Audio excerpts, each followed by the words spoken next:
Mangwanani Mwalelepo Vukenjani Kekwas Vanave Africa. Welcome to Africa Good Morning, the news and current affairs show bringing you everything you need to know happening on the African continent and beyond. You are joined by Ashwin Bedi and Aina Raza Kweyo. Good morning, Aina. Good morning. How are you? I'm fantastic. Alrighty, now in today's broadcast, exiled former Mugabe minister to return home announces Mnangagwa presidential challenge. Nigerian leader seeks security chief in major reshuffle, and UN envoy says proposed Libya law not enough to enable the election. You can follow all our programs here on NTV, on our website, which is called One Up 2, or on DSTV channel 285, as well as Code TV channel 25 in Namibia. On today's episode, we have Ari Houhad giving us an update with the news from South Africa, as well as a sports package. We'll be right back shortly. Take a load off and tune into another episode of Brave Namibia as we take a look at both ordinary and extraordinary Namibians. Brave Namibia is broadcasted on NTV Saturdays at 6:30 p.m. and oneup2.com, as well as broadcasted on the following Facebook platforms on Wednesday at 5:30 p.m. Republican, Allgemeine Zeitung, Namibian Sun, and all Namibia Media Holdings pages. For more information, contact the Brave team at brave@synergy.com.na. Brave Namibia, for the ordinary and extraordinary Namibians.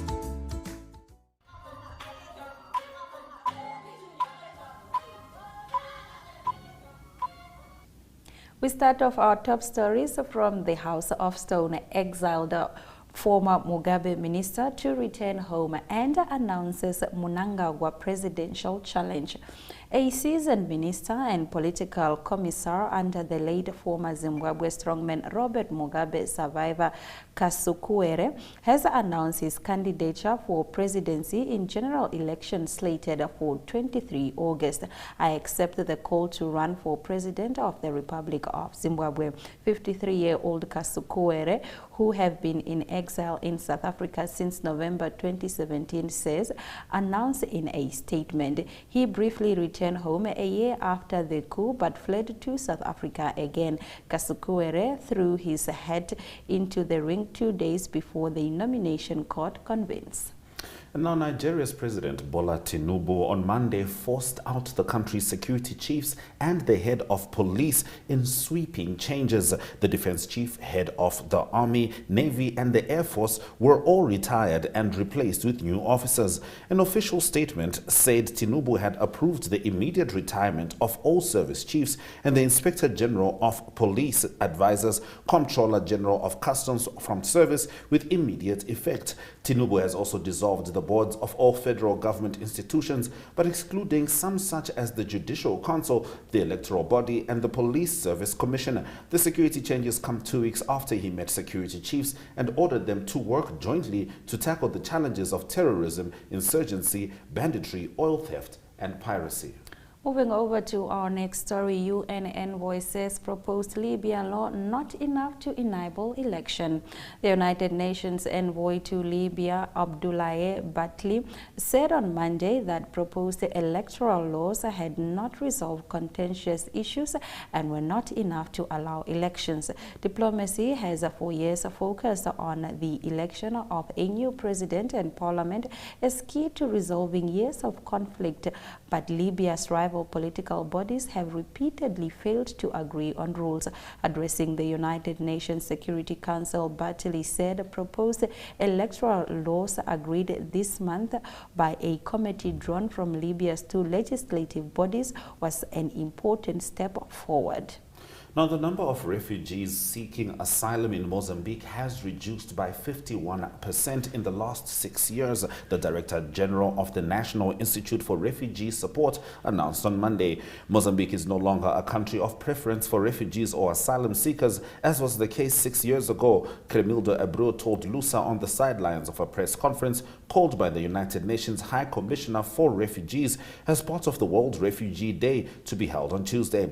In total, the country currently currently has 28,000 refugees and asylum seekers, of which at least 7,000 are in Maratane, the only refugee camp in the country located in the northern province of Nampula. Most of the people seeking refuge and safety in the country come from the Great Lakes region and the Horn of Africa, especially the Democratic Republic of Congo, Burundi, Rwanda, and Somalia. Namibia welcomes Netherlands and Denmark prime ministers for green hydrogen and energy transition engagement. Namibia welcomed the prime ministers of Netherlands and Denmark, Mark Rutte and Mette Frederiksen, in a visit focused on green hydrogen and energy transition. This event presents a significant opportunity for dialogue and cooperation, supporting Namibia's vision of becoming Africa's sustainable energy capital. The business forum facilitated B2B meeting between Namibia, Dutch and Danish companies in the green hydrogen sector. Multiple partnerships and memorandums of understandings were signed, fostering collaborations, knowledge sharing and technology transfer. That brings us to the end of our top stories on Africa. Good morning. After the break, we'll be talking to Ari Hohad about everything happening in South Africa, speaking of the recent floods and their impact, which is over R1 billion, and of course, South Africa's standing with Russia. Stay with us. Newsprint Namibia is a web offset printing operation that specializes in the printing of newspapers and commercial inserts. We are the leaders in our industry, with the highest quality print work and the shortest turnaround time from computer to print and delivery anywhere in the country daily. Newsprint was established mainly as a newspaper print company, but had to diversify its business to do commercial printing as required in the market. We print commercial inserts previously printed in South Africa in the shortest possible time. We, as an organization, also started printing workbooks for our education system and will also print textbooks for the Namibian market. For more information, please contact print@newsprint.com.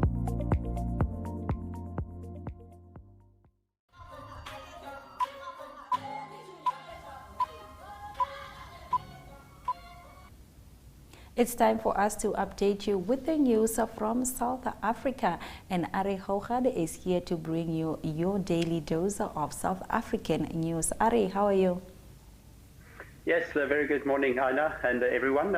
It's doing great. It's a bit cold in Cape Town, but it's cold all over Southern Africa, I suppose. All right, Ari, talking about Cape Town, tell us what's happening in the Western Cape. I understand there is a damage to agriculture. Give us an update on that. Indeed, the estimates are still coming in, but we had lots of rain in the Western Cape between the 14th and the 19th of June. So those were the dates, excessive rain, and mostly in the mountains. But now what happened was in the Cederberg catchment area, there were lots of damage. So that's some of the damage there to Citrusdal. Citrusdal is about 2.5 hours north of Cape Town on the way to Namibia, and the bridge there washed away. So agriculture in that area, it's mostly citrus and it's oranges, etc. Those are the vineyards or the citrus trees. And damage estimated at the moment roughly to 1 billion South African rand. So that's a big number. All the estimates must still come in. But at least there's some reprieve at the moment. There's not rain at the moment, and not for the up till the weekend or just after the weekend as well. But informal settlements also, there's lots of people being displaced. That's unfortunately always when it's raining a lot, big challenge. And also 2 people lost their lives. So that is an unfortunate thing. Coming from quite a few years ago, 5, 6, 7 years ago, there was drought in Cape Town, not enough water in the dams. Now that's been turned around, but the damage is on the other side now. So that is concerning for the agriculture, especially in that area in Citrusdal. But the damage is still to be assessed, and that there was a request by the Cederberg municipalities that the area be declared a disaster area. 10 million rand's been pumped into that from yesterday onwards, and hopefully it will continue the support. But there's extensive damage to agriculture. Truly, truly disheartening. Now, as I head into your next story, Ari, I am called mentally to go with a wedding analogy. Now, if you have friends that you want to invite to your wedding and they don't get along, you may try to mediate, if you will, but ultimately who you invite to your wedding is up to you. And it seems like, as far as South Africa is concerned, Vladimir Putin is definitely invited to the wedding that is the BRICS summit in August. That's at least according to Naledi Pandor. Could you please expand?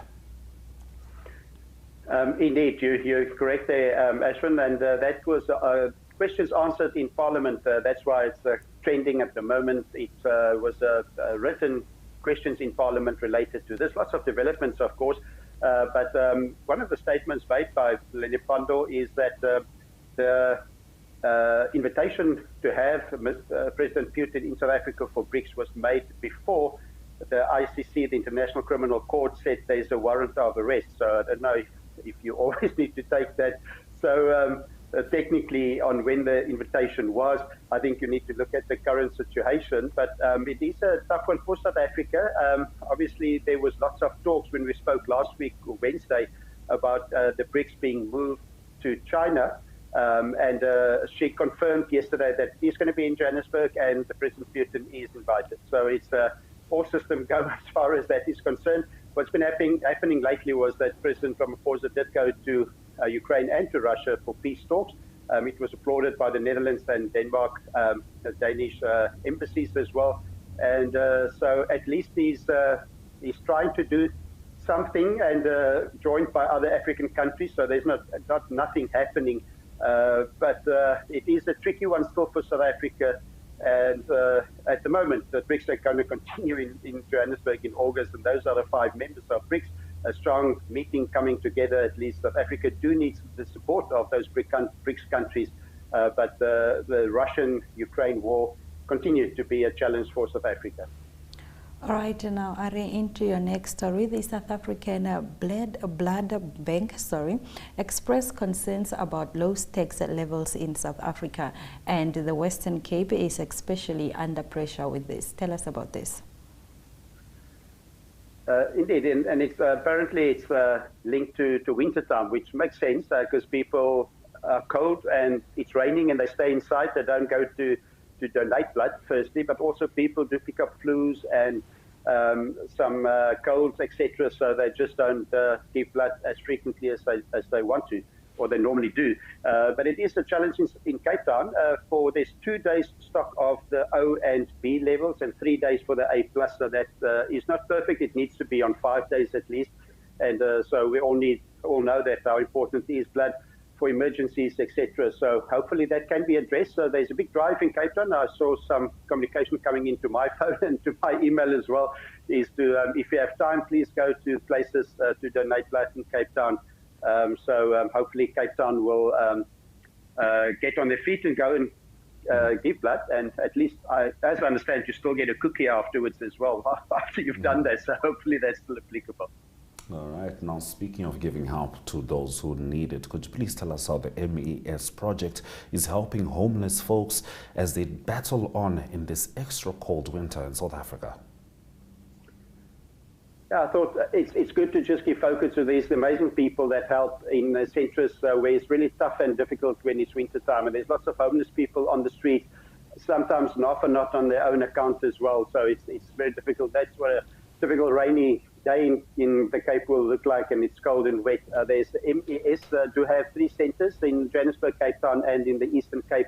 But they also link to preschool development. They take children from a younger age and also adults at risk and help them with job rehabilitation and just getting them off the streets and giving them food and medical help and a dry place to stay and a warm place to stay. So I always salute the people that do all these amazing things, all the NGOs. So it's needed in South Africa. So well done to them. Lots of work to be done, but it's good to see people really help the community. Absolutely, and it's good to have you bring in the news as it is from Zanzi. Thank you very much, Ari. Big pleasure. Stay warm, and we talk again South African news next week, Wednesday. Goodbye. Absolutely, after you swing back for the sport a little later in this show, of course. Let's head to the weather predictions. Apparently, we'll be inheriting a whole lot of that cold that is in South Africa a little later next week, but let's see what's going on tomorrow. Welcome to My.NA Cars, your ultimate destination for everything automotive. I am your host, Diana Master. Teamwork makes the dream work, right? Discover the latest models, innovative technologies, and expert insights from our passionate hosts. Learn essential maintenance tips and get exclusive behind-the-scenes access to the automotive industry. Don't miss My.NA Cars on NTV every Thursday at 2100 hours. Tune in and ignite your passion for automobiles.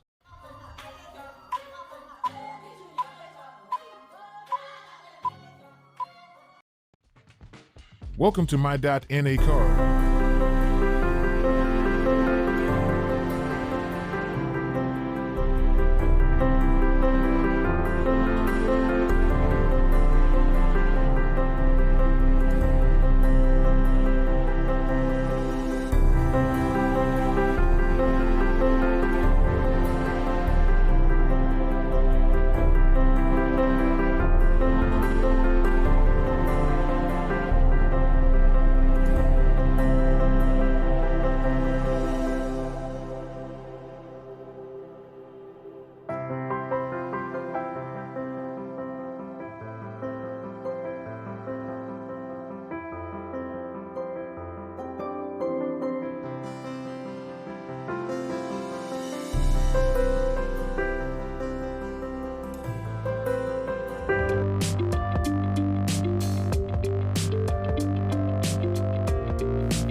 In Mozambique, the government is to stop to under-invoicing the mineral sector. Mozambican government says it wants to stop under-invoicing and tax evasion in the mineral sector by introducing prices in force in the international market. According to a source from the Ministry of Economy and Finance cited in the local media, the under-invoicing of mineral goods obtained in Mozambique without the proper assessment has been causing losses of money, millions of dollars every year. The taxes charged to mining companies has so far been based on the prices that they declare. Now, Australia's Invictus Energy may sell its stake in Zimbabwean oil and gas project if its appraisal drilling company confirms commercially viable discoveries, Managing Director Scott McMillan said. Invictus last month said a mud gas analysis from its Mukuyu-1 exploration well drilled last year confirmed the presence of light oil, gas condensate and helium at the Kabora Bassa project in northern Zimbabwe. Invictus will start drilling a second well, Mukuyu-2, during the third quarter of this year. If this appraisal well confirms that the discovery can be exploited profitably, the company plans to bring new partners into the project.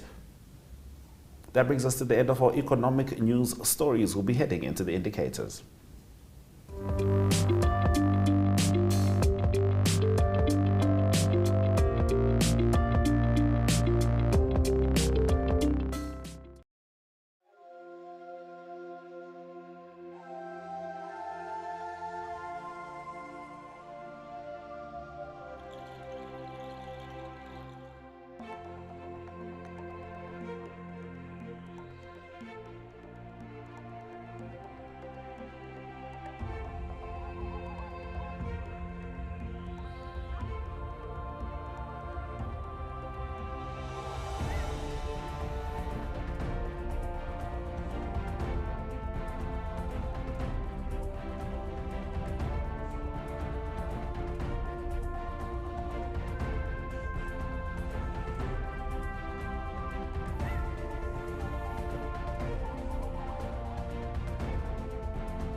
Good day everyone, time for international sports news, and starting off with MotoGP news, and it is Francesco Bagnaia that leads on 160 points.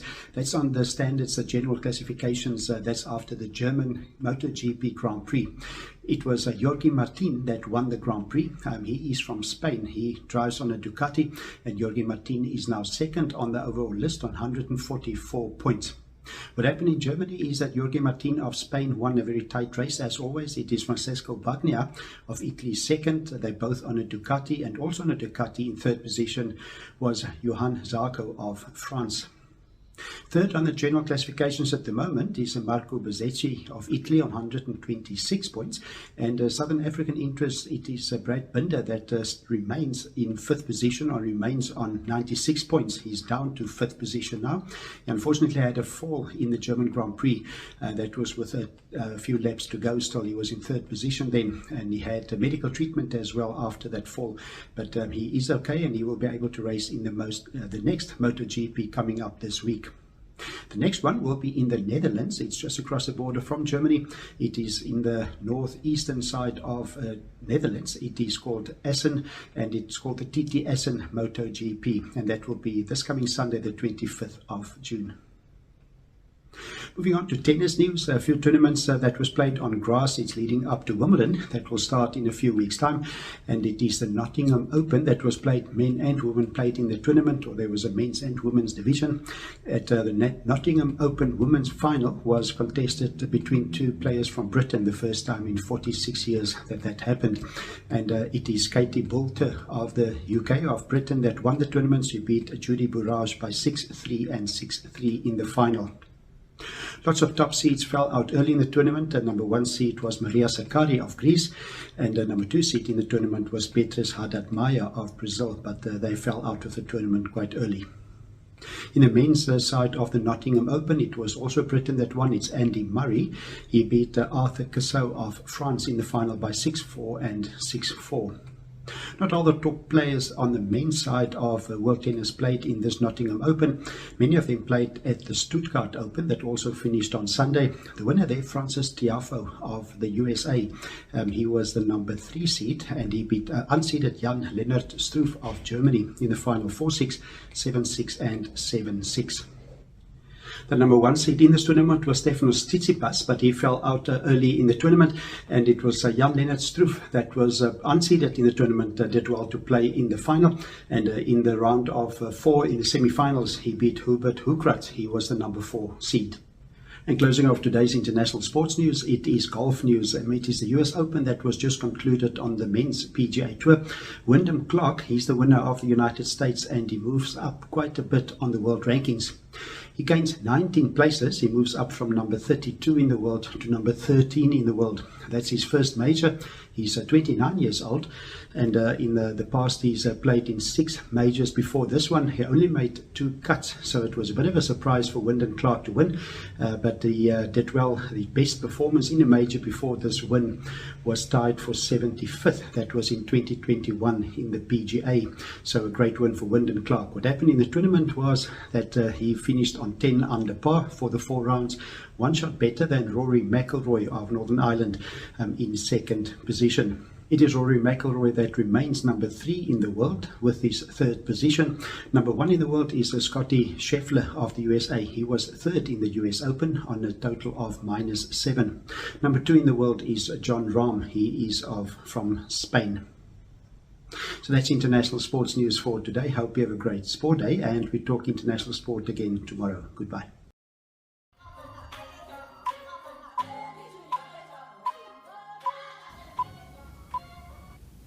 And just to add on to the sport, Namibia unfortunately lost to Burundi in the Africa Cup of Nations qualifier campaign yesterday. The scoreline was 3-2. As always, Peter Shalulile scored, but of course they were hoping for a winning scoreline. There is still a chance if the other 2 games which are left, 2 of the last games which are left in the group stages draw, then Namibia may still be able to qualify for the next round. So we keep our fingers crossed for the brave Warriors. Let's get into the highlights from this morning's broadcast.